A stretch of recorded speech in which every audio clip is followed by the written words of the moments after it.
5월은 가정의 달이죠. 오늘은 어버이 주일입니다.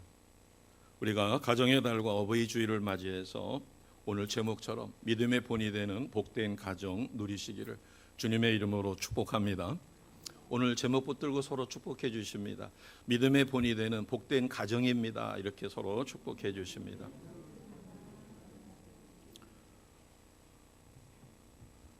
가정은 자녀들에 대한 1차적인 사회와 공간이라고 이야기합니다. 바꿔 이야기하면 어떻게 사회생활을 하며 어떻게 남에게 손가락질 받지 않고 자기를 잘 계승발전시켜 나갈 수 있는 그런 삶을 살 것인가, 이거를 가르쳐주는 1차적인 학교라고도 합니다. 그러면 부모는 당연히 최초의 교사가 되지요. 이 가정의 부모는 자녀를 사회화를 통해서 인격을 형성시켜주고 윤리관이나 도덕성을 기초적인 생활교육을 가르쳐 줘야 합니다.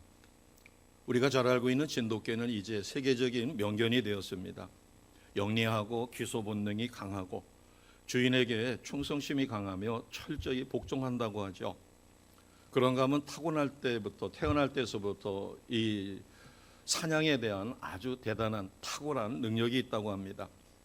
그리고 멧돼지를 만나도 절대 물러서지 않고 어떤 짐승이든 한번 물으면 끝까지 놓지를 않는, 그래서 그 용맹성이라든가 대담함, 이런 것은 아주 세계적으로 소문이 나 있습니다.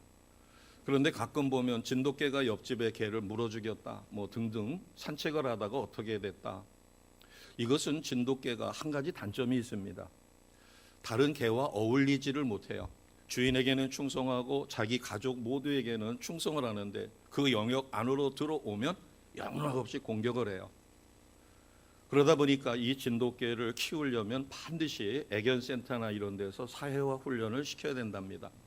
사회화 훈련을 시킨다는 것은 다른 개들과 더불어서 구순구순하게 잘 지나며 산책을 하더라도 다른 개를 물거나 이렇지 않도록 훈련을 시켜야 된다는 거예요.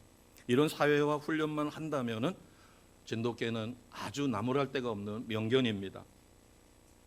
우리나라의 가정은 과거로부터 가정교육을 굉장히 중요시 여기는 전통이 있었습니다.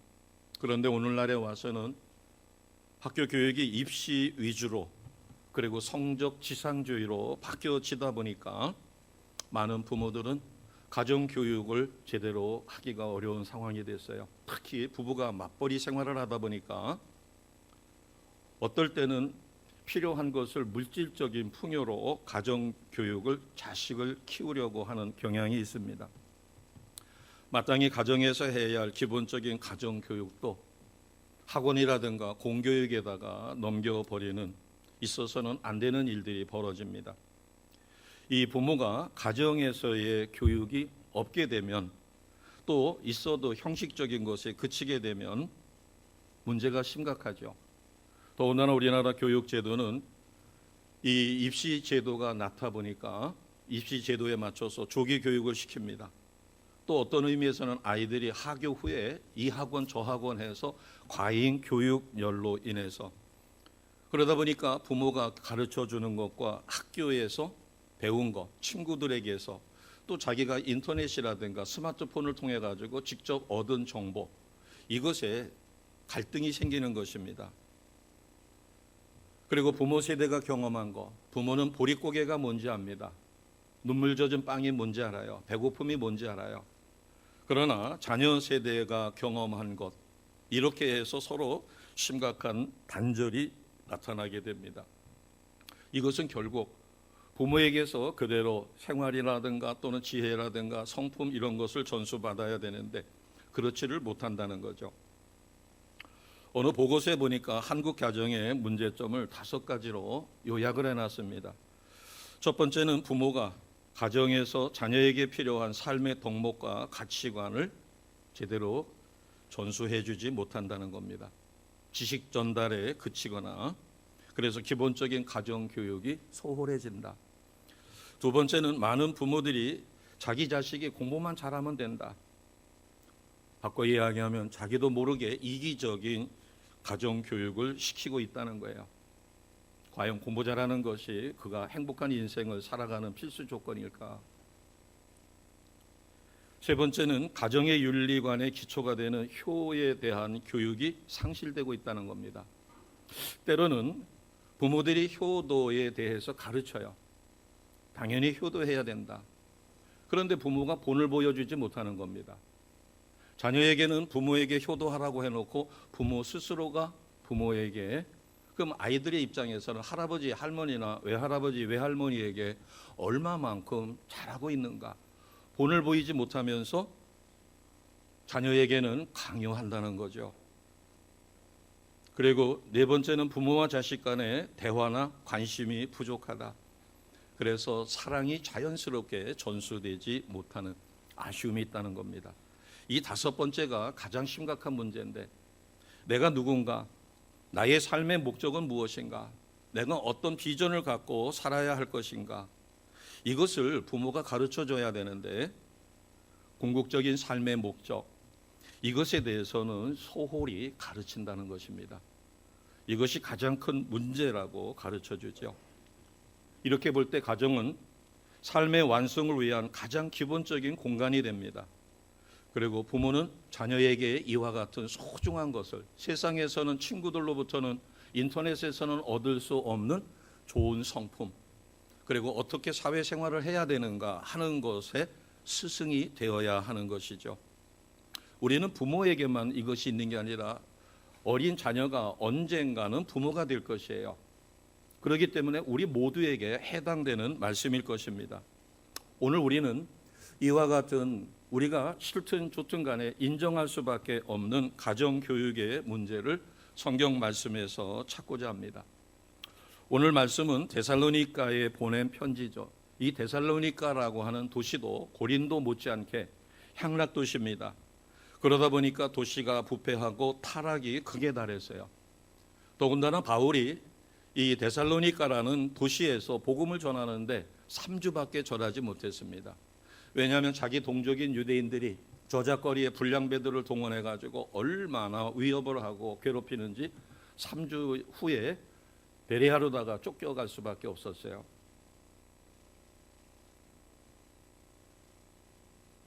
이와 같이 복음을 전하기 어려운 상황에서 딱 3주만 사도 바울이 복음을 전했어요. 그리고 나서 베레아로다가 쫓겨갔고 후에 너무나 걱정이 되고 근심이 돼서 디모데를 보냈습니다.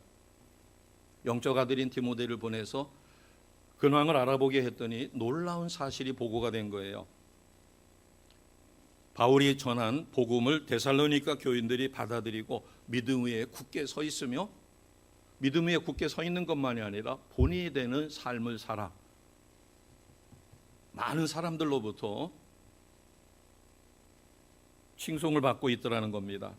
자, 7절 말씀 보겠습니다. 7절 같이 합니다. 시작. 그러므로 너희가 마게도냐와 아가야에 있는 모든 믿는 자의 본이 되었으므로. 아멘. 데살로니가에만 본이 되는 게 아니라 마게도냐, 아가야 이 모든 도시에 본이 되고 있다. 믿는 자의 본이 되고 있다. 8절을 보겠습니다. 8절은 더 대단합니다. 8절 같이 갑니다. 주의 말씀이 너희에게로부터 마게도냐와 아가야에만 들릴 뿐 아니라 하나님을 향하는 너희의 믿음의 소문이 각처에 퍼졌으므로. 아멘. 여기서 각처라고 하는 것은 당시로서는 유럽의 여러 나라에 그 소문이 자자하게 퍼졌다는 겁니다. 그래서 바울은 모든 교회가 본받아야만 되는 그러한 믿음을 갖고 있는 교회, 이것이 데살로니가 교회라고 지금 소개하고 있는 거예요. 그럼 이 데살로니가 교회가 어떻게 교회가 세워졌을까? 오늘 본문 말씀에는 그 자세한 내용이 없습니다. 사도행전 17장 2절 말씀과 4절 5절 말씀에 찾아볼 수가 있는데, 먼저 사도행전 17장 2절입니다. PPT에 있어요. 같이 할게요. 같이 갑니다. 바울이 자기의 관례대로 그들에게로 들어가서 새 안식일에 성경을 가지고 강론하며. 아멘. 자, 2절 말씀을 보니까 몇 주 동안 말씀을 가르친 거예요?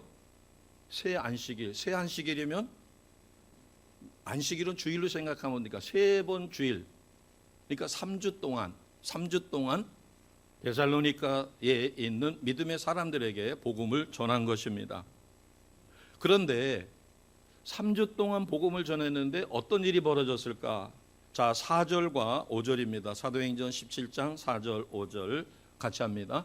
그 중에 어떤 사람 곧 경건한 헬라인의 큰 무리와 적지 않은 귀부인도 권함을 받고 바울과 실라를 따르나. 자, 4절을 다시 봅니다. 4절에 보면 이게 좋은 점이에요. 4절은. 5절은 이제 반대입니다. 어떤 사람, 즉 경건한 헬라인의 많은 무리, 그러니까 경건한 헬라 사람들이 바울이 전하는 복음을 모두가 받아들였다는 겁니다. 그 중에는 적지 않은 귀부인도 권함을 받고 누구를 따르는 거예요? 바울과 실라를 본받는 삶을 사는 거예요. 그런데 문제가 생겼어요. 5절입니다. 같이 합니다. 그러나 유대인들은 시기하여 저자의 어떤 불량한 사람들을 데리고 떼를 지어 성을 소동하게 하여 야손의 집에 침입하여 그들을 백성에게 끌어내려고 찾았으나. 아멘. 안타까운 일이죠. 데살로니가 교회가 모범이 되는 교회가 될 수 있었던 이유는 말씀을 받아들이는 태도가 남달랐다라고 하는 것이에요. 자, 그러면 어떻게 말씀을 받아들였는가? 5절을 보겠습니다. 5절. 우리가 첫 번째로 얻을 수 있는 교훈은 하나님의 말씀을 바로 받아야 합니다. 같이 봅니다. 하나님의 말씀을 올바로 받자. 올바로 받는다라고 하는 것은 오늘 4절과 5절에 소개가 되어 있습니다. 먼저 4절을 보겠습니다. 4절은 데살로니가 교회 성도들이 하나님의 택함을 받았다는 거죠. 우리도 하나님의 택함을 받았습니다. 그렇기 때문에 오늘 예배 자리에 있어요. 그러면 데살로니가 성도나 오늘 우리나 택함을 받은 4절 말씀에서는 똑같습니다. 그러나 이제 차이가 있을 수 있어요. 5절입니다. 자, 5절 같이 합니다. 이는 우리 복음이, 같이 합니다. 시작. 이는 우리 복음이 너희로 말로만 이른 것이 아니라 또한 능력과 성령과 큰 확신으로 된 것임이라. 우리가 너희 가운데서 너희를 위하여 어떤 사람이 된 것은 너희가 아는 바와 같으니라. 아멘. 자, 5절 말씀해 보니까 복음이 말로만 그친 것이 아니다. 은혜를 받았습니다. 기적을 체험했어요. 주일날 꼭 나오세요. 예, 대답을 했어요. 그런데 시간이 지나면 주일날 안 나옵니다. 30년 동안 악한 영에게 사로잡혀 있어가지고 그 악한 영을 쫓아줬어요. 그래서 금요 철야 기도에 오실 수 있습니까? 그랬더니 못 온대요.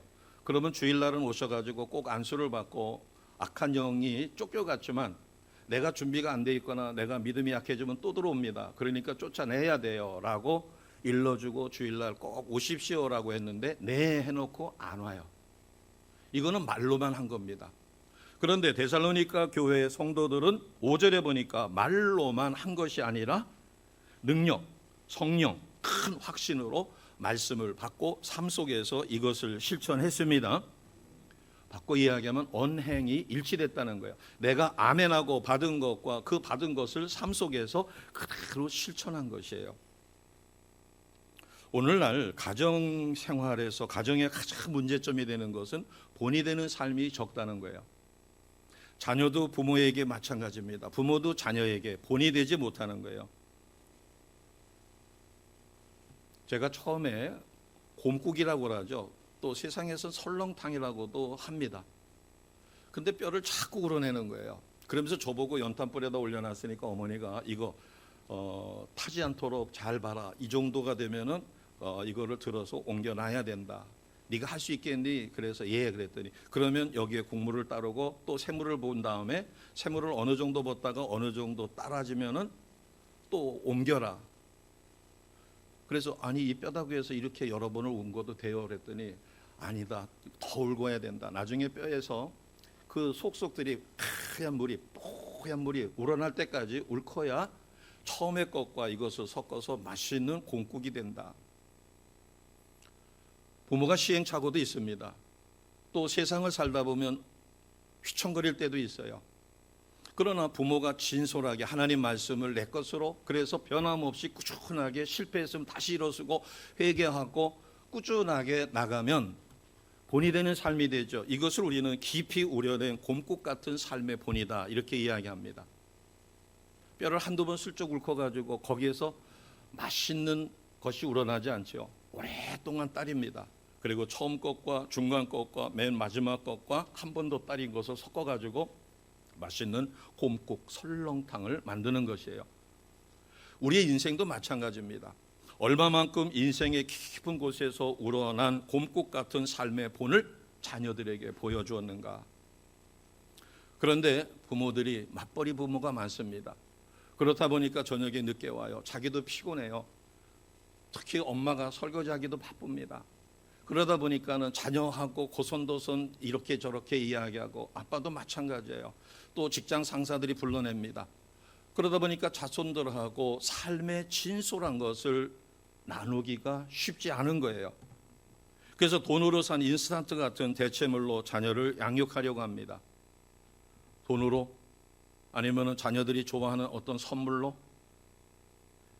한 예를 들어드리면, 제가 옳다 나쁘다 판단을 안 하겠습니다. 자녀 과외비를 벌려고 파출부 일을 하는 엄마, 그러다 보니까 자녀와 대화 시간이 없습니다.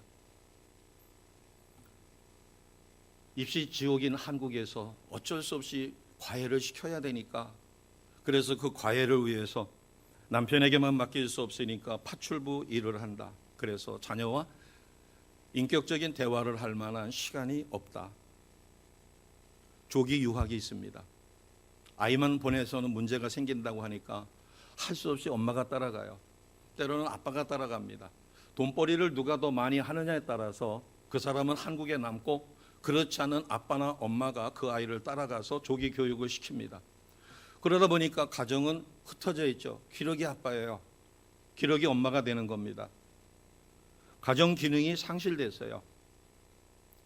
우리나라 아이들은 그런 것이 드물지만 외국의 아이들은, 특히 모스매 같은 경우에 아버지가 야구 글러브를 갖고 자기와 야구공을 주고받는, 캐쳐하는 것을 아이들은 최고로 좋아하죠. 그러다 보니까 다른 친구들은 아빠가 공원에서 야구볼을 캐치를 해줘요. 그런데 자기는 아빠가 없어요. 아빠는 부유한 윤택한 삶을 살기 위해서 직장에 올인하다 보니까 약속도 못합니다. 생일도 때로는 귀중한 선물로다가 대체를 해요. 그러다가 보니까 아이는 쌓인 게 많습니다. 이제 어느 정도 장성해서 스스로 살 수가 있어요. 그러나 그때 아버지가 많은 부를 걷어가지고 이제 자식에게 잘해보려고 합니다. 그러나 자식은 거부하죠. 아빠 도움 이제 필요 없어요. 나도 독립할 수 있어요. 충분히 먹고 살 만한 것이 있어요. 뼈아픈 이야기를 합니다. 내가 아빠를 진실로 원했을 때 아빠는 어디 계셨어요? 다른 친구들은 야구볼을 캐치를 하는데 나는 아빠가 없어가지고 담벼락에다가 공을 던지고 혼자 캐치를 하는, 그 어려웠을 때 아빠는 뭐 했어요?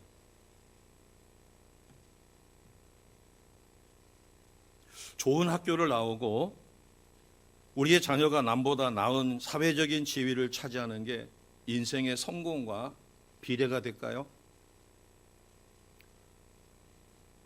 아까 말씀드린 아이는 천신만고 끝에 삐뚤어지지 않고 잘 컸어요. 그러나 아빠의 도움을 거절합니다. 왜냐하면 이제 자기도 쓸 만큼 섰고, 그리고 아빠에 대한 애정이 없는 거예요.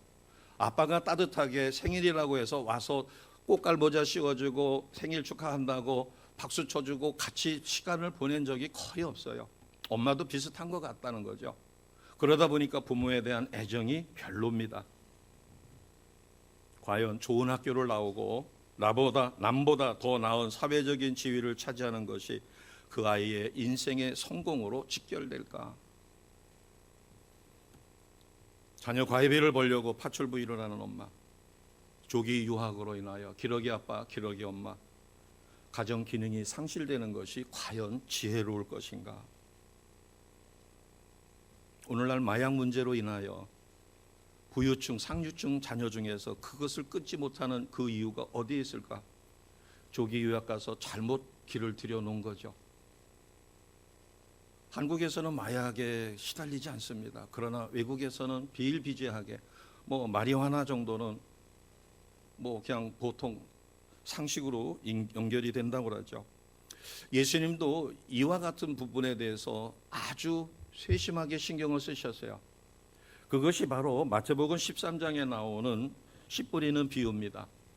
씨가 떨어지는데 4가지 종류의 밭에 떨어져요. 길가밭이 있습니다. 돌밭이 있어요. 가시떨기밭이 있어요. 옥토가 있습니다. 씨는 하나님의 말씀이에요. 그런데 이 네 가지 밭은 가장 중요한 것이 무엇인가 하면 주님의 가르침을 뒤따르다 보면 내가 나의 심령을 돌밭으로 만들어 놓느냐, 길가밭으로 만드느냐, 가시덤불밭으로 만드느냐, 옥토로 만드느냐, 이 밭은 누가 조종할 수 있어요? 내가 조종할 수 있어요. 같이 봅니다. 내가 조종할 수 있다. 하나님의 말씀을 염려와 걱정에 사로잡혀 가지고 될까 이건 가시덤불밭이에요. 그 다음에 말씀이 떨어졌는데 관심이 별로 없어요. 해가 나서 타버리던가 새가 와서 쪄먹어요. 길가밭이에요. 예배를 드리는데 건성으로 드립니다. 예배를 드리면서 휴대폰 가지고서는 문자를 주고받거나 뭐 급한 연락이 있다고 그래서 예배 때는 휴대폰을 아주 끄거나 어느 교회 같은 경우는 아예 휴대폰이 되지 않도록 통신 방해를 해가지고 예배당 안에서는 터지지 않게 하죠. 길가밭과 같이 내가 예배를 드리면서도 하나님의 말씀을 길가밭처럼 받아들인다면 이쪽 귀로 듣고 이쪽 귀로 흘려요. 저 문을 나서게 되면 오늘 무슨 설교했는지 전혀 기억도 없어요. 길가밭이에요. 돌밭은 은혜를 받습니다. 눈물도 찡하고 가슴이 먹먹해요. 그러나 삶에 연결이 되지 않으니까 뿌리를 못 내려요. 수요일도 가지 못해서 다 잊어버리고 주일이 돌아올 때쯤이면 무슨 말을 했는지도 모르는 거예요. 그러다 보니까 예배 시간에 예배에 흥미가 없어요. 말씀이 사모돼서 이 말씀을 내가 먹지 않으면 나는 죽는다라는 아주 간결한 마음을 갖고 한자 한자 토치까지 아멘 아멘하고 받는 게 아니라 졸아요. 피곤하니까 졸 수도 있습니다. 뭐 당뇨병으로 인해서 졸 수도 있어요. 그러나 내 심령이 돌밭이 된다면, 그런데 하나님은 우리가 예수님의 말씀을 보면 내 심령이 길가밭도 될 수 있고 돌밭도 될 수 있고 가시덤불밭도 될 수 있고 옥토가 될 수 있어요. 옥토라고 하는 것은 데살로니가 교회 성도들처럼 3주 동안 말씀을 전했는데 그 말씀을 받아들이고 그 말씀대로 살아지려고 최선을 다하며 역경과 환난을 극복하여 믿음의 본이 되었습니다. 하나님의 말씀과 자기의 삶이 일치가 되는 거예요. 언행 일치가 된 것이에요.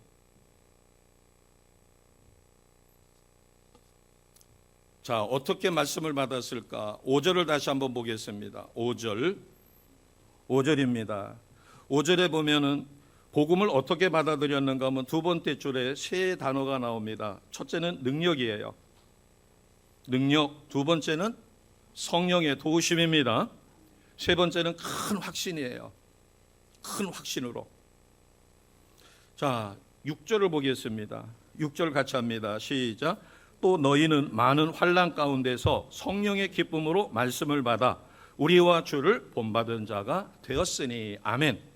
자, 6절에 보니까 많은 환난 가운데, 여기에 기록될 정도면 데살로니가 교회에서 그 지방에서 그 도시에서 예수를 믿는다는 게 얼마나 힘든 일인가를 알 수 있는 거죠.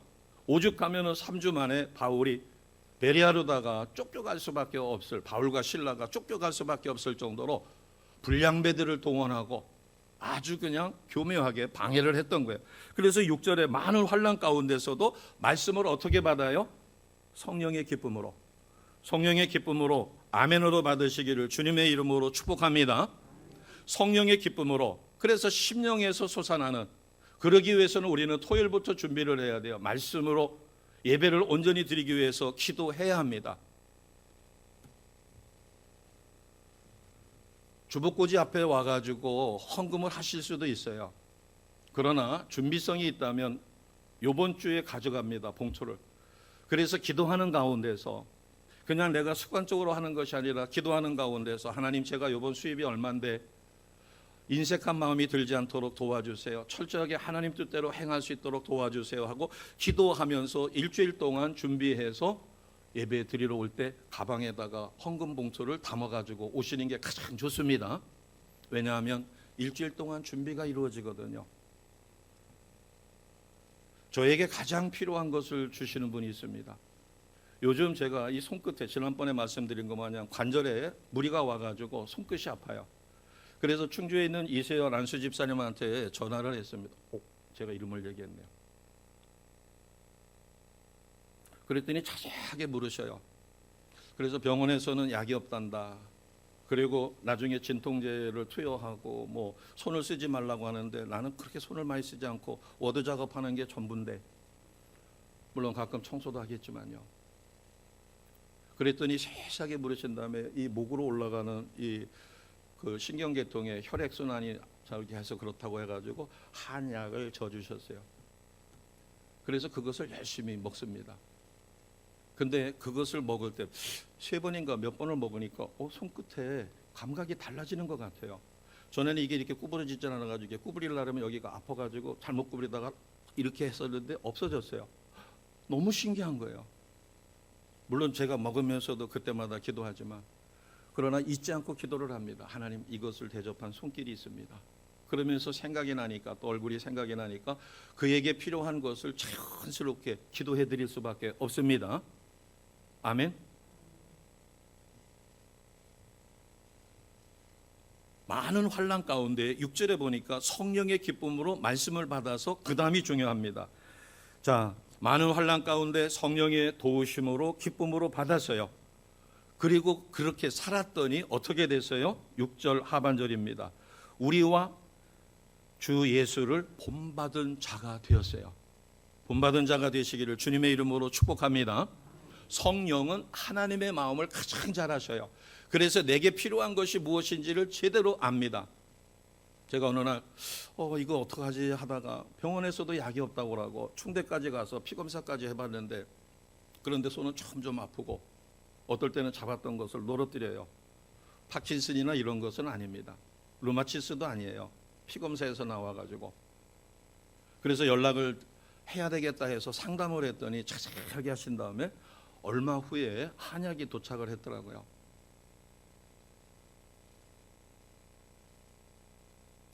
우리와 주를 본받은 자가 되라. 자, 데살로니가 교회가 본이 될 수 있었던 두 번째 비결은 3절에 있습니다. 우리는 하나님의 말씀을 받으면 머리로만 이해하는 게 아니라 반드시 삶 속에서 실천하셔야 합니다. 어떻게 실천해야 될까? 3가지로 가르쳐주고 있어요. 3절을 같이 합니다. 시작. 너희의 믿음의 역사와 사랑의 수고와 우리 주 예수 그리스도에 대한 소망의 인내를 우리 하나님 아버지 앞에서 끊임없이 기억함이니. 아멘. 자, 이 3절에 보니까 믿음의 역사, 사랑의 수고, 소망의 인내, 이것을 다시 설명해 주고 있는 게 9절과 10절입니다. 그러면 3절에서 3가지를 기억하세요. 믿음의 역사, 사랑의 수고, 소망의 인내. 필요하시면 거기다 밑줄 그으시면 더 좋죠. 자, 이것을 설명하고 있는 게 9절이에요. 10절입니다. 자, 9절 10절 같이 합니다. 시작.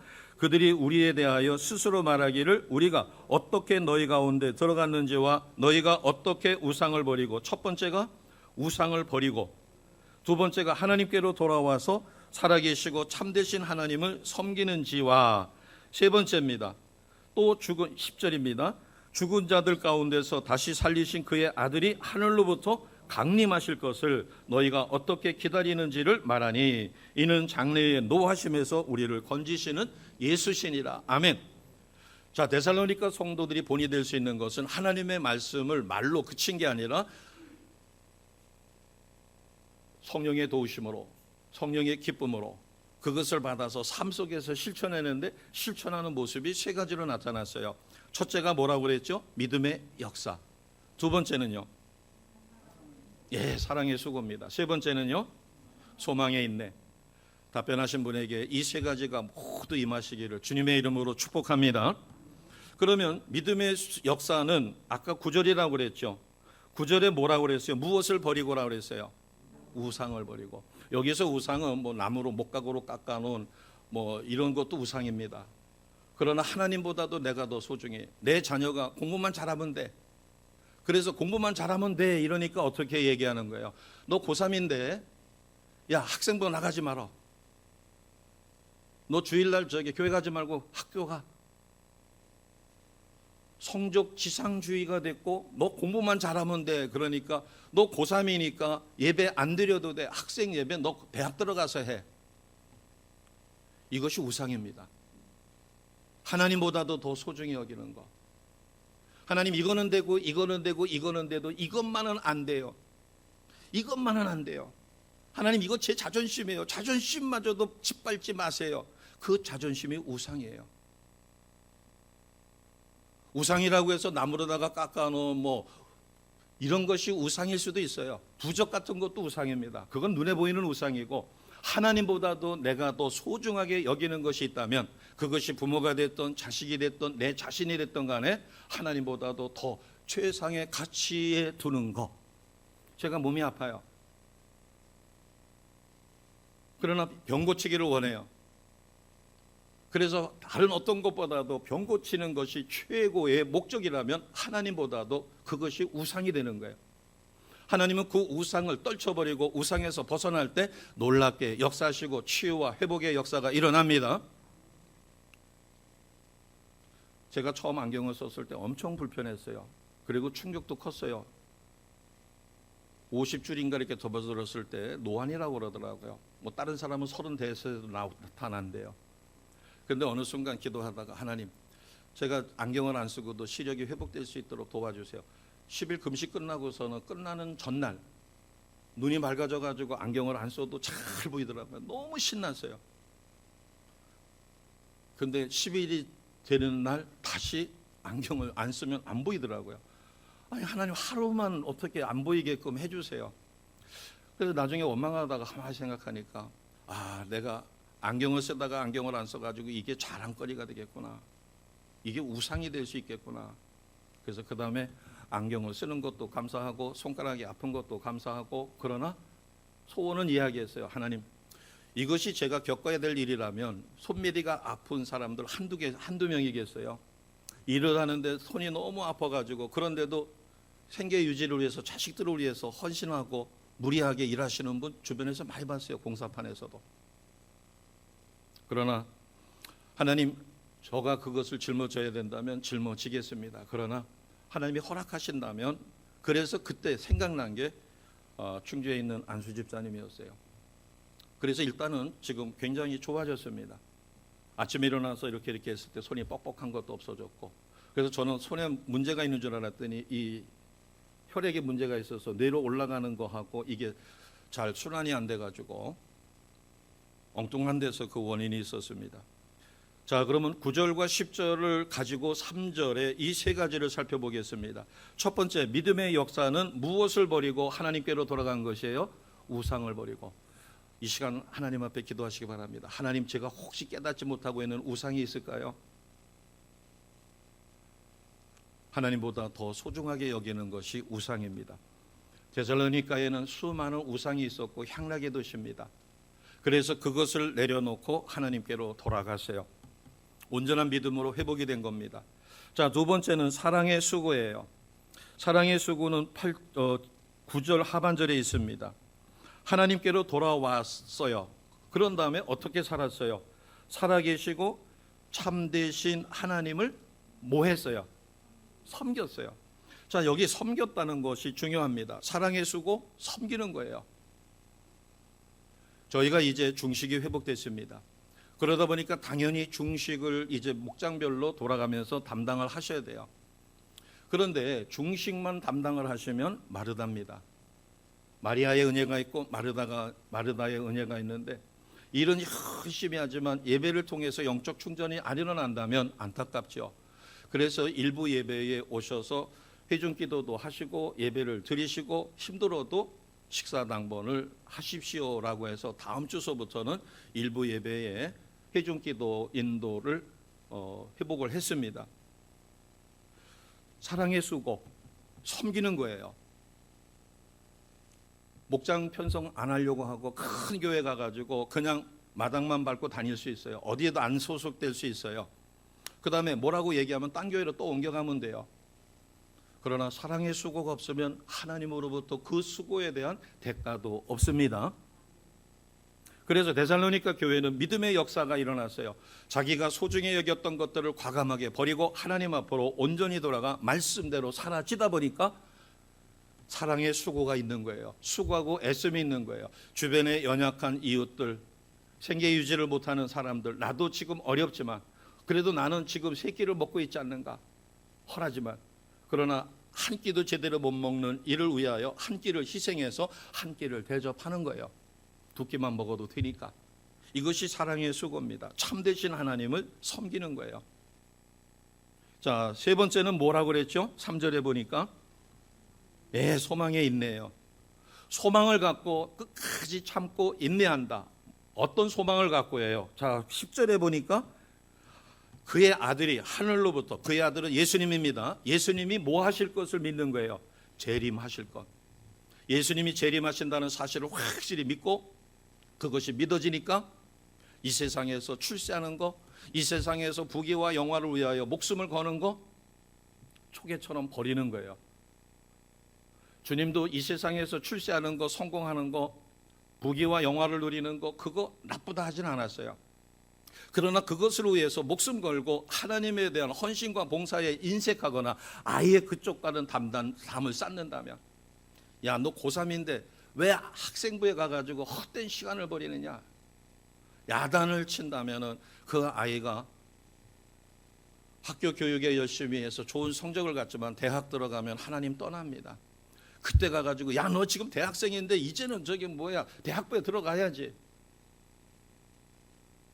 밀가루 반죽해가지고 수제비를 탁탁탁탁 떼어서 넣는 것처럼 자식은 그렇게 반죽해가지고서 내가 원하는 스타일로다가 떼어 넣을 수 있는 게 아니에요. 부모가 인도를 잘못해가지고 너 고3인데 학생부에 나가서 아직도 시간을 낭비하고 있느냐라고 호되게 야단쳤어요. 그리고 주일날 교회 가지 말고 예배 드리지 말고 학교 공부에 충실하라. 얼마든지 대학 들어가면은 할 수 있다. 하나님을 믿고 예배 드리는 것이 내 마음대로 될 수 있다면 이 세상에서 믿지 않을 사람 없죠. 자녀들도 마찬가지입니다. 자, 세 가지 단어를 우리가 꼭 기억하시기 바랍니다. 데살로니가 교회가 본이 되는 교회가 될 수 있었던 것은 하나님의 말씀을 말로 받지 않고 말로만 하는 것이 아니라 믿음의 역사가 있었고 사랑의 수고가 있었고 소망의 인내가 있었습니다. 재림 주님 오신다는 사실 하나만 철저하게 믿어도 우리는 이 땅에서 경건한 삶을 살 수밖에 없어요. 주님 앞에 갔었을 때 내놓을 것이 있어야 합니다. 교회 창립 50주년이 50일 되는 해가 다음 5월 21일 토요일이에요. 거창하게 직분자를 세우고 뭐하고 할 수 있습니다. 기념관을 만들고, 그러나 50년 동안 우리를 지켜주신 하나님 앞에 가장 소중한 게 뭘까? 하나님의 관심이 어디에 있을까? 하나님 나라가 확장되는 것입니다. 아멘. 그럼 하나님 나라가 어떻게 확장이 돼요? 천사들이 확장시키나요? 우리가 복음을 전하여 전도의 열매를 맺어 한 영혼 한 영혼을 귀하게 하나님 앞에 바로 세우는 것입니다. 전도의 열매를 맺는 것이에요. 그래서 창립 50주년 50년 동안 여기까지 함께 하신 하나님 앞에 최선을 다하여 지금까지 기도하며 가슴에 품고 기도했던 그를 위하여 하나님 앞에 눈물로 기도합니다. 하나님, 교회 창립 50주년에 제가 전도하기를 원합니다. 열매 맺기를 원합니다. 지금 누구누구를 위해서 이렇게 오랫동안 기도했는데 이제 열매 맺을 수 있도록 하나님 도와주세요. 지혜를 주세요. 만날 수 있는 기회를 갖게 도와주세요라고 전심으로 기도할 때 하나님께서는 역사해 주시리라 믿습니다. 왜냐하면 주님 앞에 갔을 때 내놓을 게 있어야죠. 네가 어떻게 살다가 왔니? 내놔봐라. 그러면 내놓을 수 있는 가장 확실한 근거는 전도의 열매입니다. 물론 내 삶이 깊이 우러난 공국처럼 본이 되는 삶을 통하여 자손들에게, 부모에게, 이웃에게, 교회 공동체에게 우리는 한 번도 경험해 보지 못한 희한한 세상을 살고 있었어요. 이제 앞으로의 5년은 어떨는지 모르겠습니다. 내로남불이라고 하는 희한한 단어가 다시 되돌아왔죠. 우리는 어떤 삶을 살아야 될까? 소망의 인내를 갖고 마지막 재림 때 내가 주님 앞에 간다, 주님 앞에 내놔야 될 것이 있어야 한다라는 확실한 믿음만 가져도 우리는 죄 지으라 해도 지을 수가 없습니다. 잠시 잠깐의 즐거움을 위해서, 속이 안 좋으신 분은 전에는 냉면도 좋아하고 아이스크림도 좋아하고 빙수도 좋아하시던 분이 속이 이제 냉해가지고 조금만 찬 거를 먹으면 설사가 나요. 그러면 잠시 잠깐 입이 즐겁자고 빙수 먹지 않습니다. 얼음 깨물어 먹지 않습니다. 왜? 먹고 나면 영락없이 배탈이 나니까. 그래서 따뜻한 것을 좋아할 수밖에 없고 전에 좋아했던 빙수를 멀리할 수밖에 없는 거죠. 왜? 아니까. 그것을 좋다고 시원하다고 한순간을 위하여 찬물을 뻘꺽뻘꺽 들이켰다가는 조금 있다가 뱃속에서 대동아 전쟁이 일어나 쫙쫙 뽑아내야 되니까 다시는 그렇게 할 수가 없는 겁니다. 자, 소망의 인내는 바로 그것입니다. 주님이 다시 오신다, 주의 강림을 기다리는 것으로 표현이 됐어요. 믿음의 역사와 사랑의 수고와 소망의 인내가 온전히 이루어지시는 우리 성도님 되시기를 주님의 이름으로 축복합니다. 자, 마지막으로 8절을 보겠습니다. 8절 같이 합니다. 시작. 주의 말씀이 너희에게로부터 마게도냐와 아가야에만 들릴 뿐 아니라 하나님을 향하는 너의 믿음의 소문이 각처에 퍼졌으므로 우리는 아무 말도 할 것이 없노라. 아멘. 자녀에 대한 진정한 사랑은 본이 되는 삶을 통해서 이루어집니다.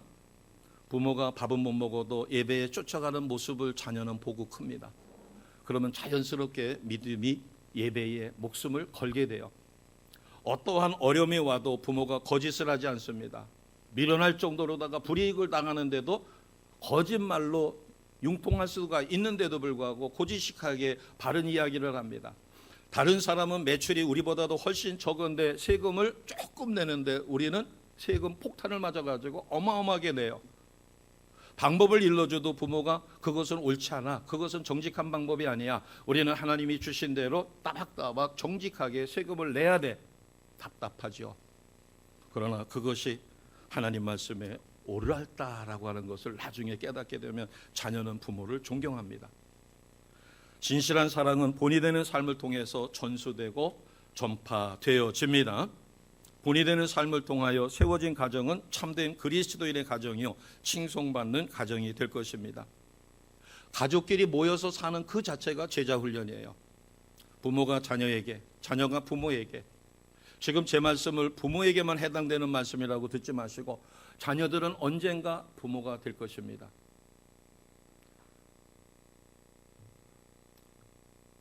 부모의 본이 되는 삶을 통해 말씀 위에 자녀들이 바로 세워질 때 우리는 오늘날 현실의 가정의 문제를 해결할 수 있는 대안이 되어지리라 믿습니다. 자, 이 말씀을 잘 나타내주고 있는 게 같은 데살로니가 전서가 아니라 후서입니다. 자, PPT 준비했습니다. 데살로니가 후서 3장 7절에서 9절이에요. 7절에서 9절 중에서 마지막 9절이 포인트입니다. 7절 같이 하겠습니다. 어떻게 우리를 본받아야 할지를 너희가 스스로 아나니 우리가 너희 가운데서 무질서하게 행하지 아니하며 누구에게서든지 음식을 값없이 먹지 않고 오직 수고하고 애써 주야로 일함은 너희 아무에게도 폐를 끼치지 아니하려 함이니 우리에게 권리가 없는 것이 아니요 오직 스스로 너희에게 본을 보여 우리를 본받게 하려 함이라. 아멘. 마지막에 보면 너희에게 본을 보이는 것이다. 내가 너의 스승이야. 내가 너에게 무리해가지고 밥 사라 뭐 해라 할 수 있어. 그러나 그렇게 하지 않는 것은 너희에게 본을 보여서 우리를, 여기서 우리는 바울과 실라일 수도 있고 믿음의 스승들이 될 수도 있습니다. 우리를 본받게 하려 함이라. 부모님을 본받고 자녀들을 본받고 또 자녀들은 직장에서 다른 사람이 자기를 본받아 야, 저 사람을 보니까 진짜 예수가 살아있고 하나님이 살아있어. 나는 저가 믿는 예수 믿고 싶어. 이와 같은 본이 되는 삶을 사시기를 주님의 이름으로 축복합니다. 오늘날 우리 사회는 내가 본을 보이는 것이 아니라 따르기만을 요구해요. 그러다 보니까 사회 지도자들이 그렇고 교회 지도자들이 그렇고 수많은 가정의 부모들이 본은 보여주지 않고 강요하며 따르라고 합니다. 그러니까 자녀가 따를 수 없고 백성이 따라갈 수가 없죠.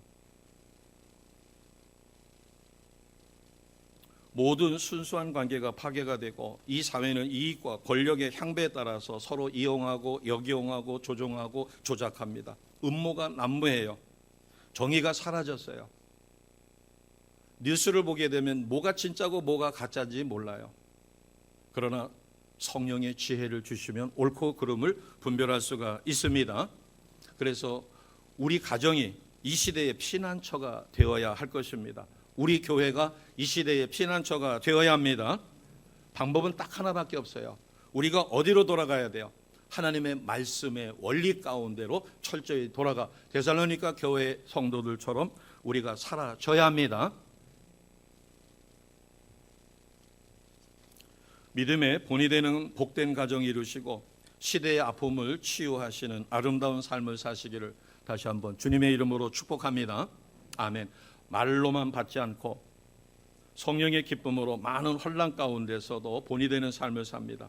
믿음의 역사, 사랑의 수고, 소망의 인내로 특히 재림 주님 오심을 철저히 준비하는 삶을 통하여 흔들림이 없는 견고한 믿음의 삶 사라지시기를 주님의 이름으로 축복합니다. 자, 서로 돌아보시고 아까 축복하신 것처럼 믿음의 본이 되는 삶을 살고 계십니다. 이렇게 서로 축복해 주십니다. 기도드리겠습니다. 하나님, 데살로니가 교회 성도들은